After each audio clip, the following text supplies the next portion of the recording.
இந்தியாவின் காஷ்மீரில் உள்ள பலகம் என்ற சுற்றுலா தலத்தில் லஷ்கர் இ டைபா மேற்கொண்ட பயங்கரவாத தாக்குதலுக்கு இந்திய அரசு கடுமையான பதில் தாக்குதலை மேற்கொள்ளப் போவதாக தெரிய வருகிறது.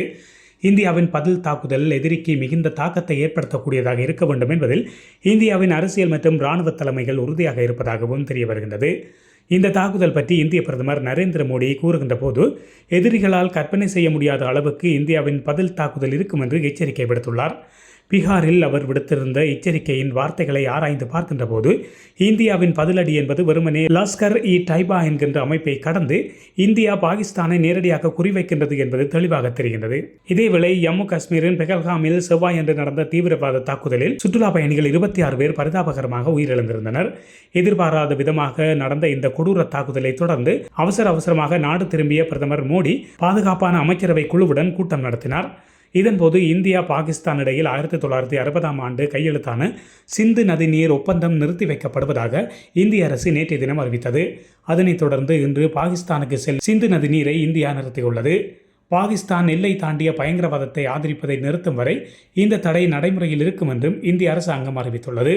இந்தியாவுக்கான பாகிஸ்தான் தூதரக அதிகாரிகள் ஒரு வாரத்தில் நாட்டை விட்டு வெளியேற வேண்டும். பாகிஸ்தானியர்களுக்கான விசா ரத்து செய்யப்படுவதாக பாதுகாப்பான அமைச்சரவை கூட்டத்தில் முடிவு செய்யப்பட்டுள்ளது. இந்த நிலையில் சிந்து நதி நீர் பங்கீடு ஒப்பந்தத்தை இந்தியா நிறுத்தி வைப்பதற்கு பாகிஸ்தான் எதிர்ப்பு தெரிவித்துள்ளது. மேலும் நதி நீரை நிறுத்தியது போர் நடவடிக்கை ஆகும் எனவும் பாகிஸ்தான் எச்சரிக்கை விடுத்துள்ளது. பாகிஸ்தானின் இறையாண்மை பாதுகாப்புக்கு ஏற்படும் எந்த ஒரு அச்சுறுத்தலுக்கும் எதிர் நடவடிக்கைகள் மேற்கொள்ளப்படும். அனைத்து துறைகளிலும் உறுதியான எதிர் நடவடிக்கைகள் மேற்கொள்ளப்படும் என்றும் பாகிஸ்தான் அறிவித்துள்ளது. மேலும் சிம்லா ஒப்பந்தத்தை நிறுத்தி வைப்பதாக பாகிஸ்தான் அறிவித்துள்ளது. சிந்து நதி ஒப்பந்தத்தை இந்தியா ரத்து செய்த நிலையில் பாகிஸ்தான் இந்த நடவடிக்கையை எடுத்துள்ளமை குறிப்பிடத்தக்கது.